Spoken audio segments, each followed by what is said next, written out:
Hello সবাইকে, good morning. কালকে ছিল শনিবার আর আমরা সবাই মিলে গিয়েছিলাম আম, তোমার ওই জয়নগর মা ধন্বন্তরী মন্দিরে। বাড়িতে সমস্ত কাজ সেরে রেডি করে পুজো দিয়ে সবাই মিলে চলে গেলাম জয়নগর। আমার বাড়ি থেকে অনেকটা দূর জয়নগর। এই জয়নগর কালী মন্দিরের একটা বিশেষত্ব আছে যে এই জয়নগর কালী মন্দিরে একটা ওষুধ দেয়। সেই ওষুধটা যারা পানে করে খায়, এবং ওখানে একটা পুকুর আছে, ওই পুকুরে স্নান করে ভিজে কাপড়ে ওই ওষুধটা খেতে হয়। ওই ওষুধটা খেলে নাকি যাদের বাতের বেদনা, যাদের পায়ের হাঁটু যন্ত্রণা করে, যারা পুরো বিছানা সজ্জা, তারাও কিন্তু ভালো হয়ে যায়। এটা সম্পূর্ণ বিশ্বাসের ব্যাপার। আর এই যাদবপুর থেকে আমরা ট্রেন ধরেছি। ট্রেনে প্রায় 1 ঘন্টা লাগে, 1 ঘন্টার বেশিও লাগে ট্রেন যদি লেট থাকে। 1 ঘন্টার বেশিও লাগে। আর ট্রেনে খুব খুব ভিড় ছিল, দেখো উঠতেই পারছিলাম না।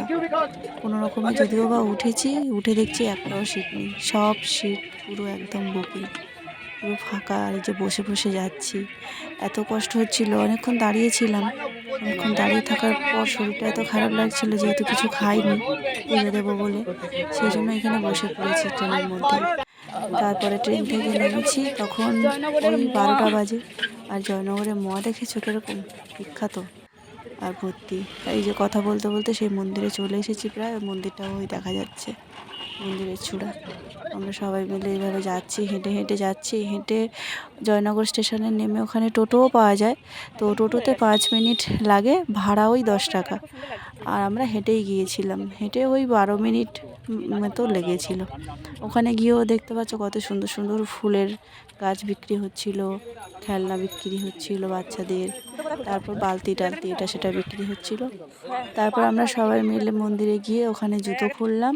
জুতো খুলে, আর ওই যে পুকুরটার কথা তোমাদের বলেছিলাম না, যে স্নান করে ওষুধ খেলে ভালো হয়ে যায়, এটা হচ্ছে সেই পুকুরটা।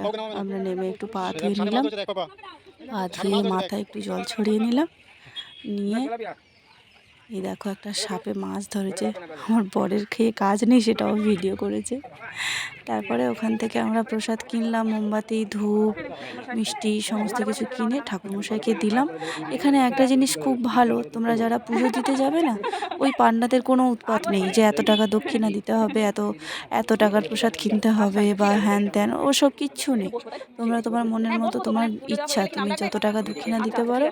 তোমার প্রসাদ কিনে, মালা কিনে, ফুল কিনে আমরা ঠাকুরমশাইকে দিয়ে দিয়েছি, নাম গোত্র সব বলে দিয়েছি। দিয়ে এবার ঠাকুরমশাই প্রসাদটা নিয়ে মন্দিরের ভেতরে চলে গেল। আমরা মন্দিরে একটু প্রণাম করে মায়ের সামনে বেশ কিছুক্ষণ সময় কাটালাম। আর মায়ের সামনে বসে যে কী শান্তি হচ্ছিল মনে। তোমরা যারা ঠাকুরকে বিশ্বাস করো, আমি তো বিশ্বাস করি। আর এই মানতটা আমার 8 বছরের পুরনো, মানে বিয়ের আগেও এই মানতটা করেছিলাম। ঠিক 8-9 বছর পর এই মানতটা দিতে এলাম মায়ের কাছে। মায়ের কাছে শুনেছি বেশি দিন মানত ফেলে রাখলে শরীরে অনেক রকম বাধা বিপত্তি আসে। এটা সত্যি, এটা কেউ মানুক না মানুক, আমি মানি, বিশ্বাস করি। আর বিশ্বাসটা তো সম্পূর্ণ মনের ব্যাপার। তোমরা যদি বিশ্বাস না করো সেটা তোমাদের ব্যাপার, কিন্তু আমি এগুলো মানি। আর তাই সেই জন্য আমরা বলেছি না, সময় করে চলো যাই, আজকে পুজোটা দিয়েই আসি।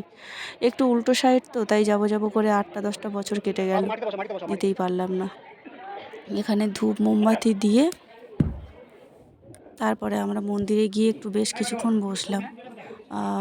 এখানে মায়ের মুখটা দেখবে কত সুন্দর, মানে মনে পুরো শান্তি শান্তি। তোমরা যারা যেতে চাও অবশ্যই যেও, আর যারা যারা এই মন্দিরে গিয়েছো তারা অবশ্যই আমাকে কমেন্ট করে জানিও। তারপর আমাদের পুজো দেওয়া হয়ে গেল। মায়ের কাছে বললাম যে মা, সবাইকে ভালো রেখো, সুস্থ রেখো, শান্তি রেখো। এই যে ঠাকুরমশাই পুজো করছে, টাটা সবাইকে, সবাই ভালো থেকো।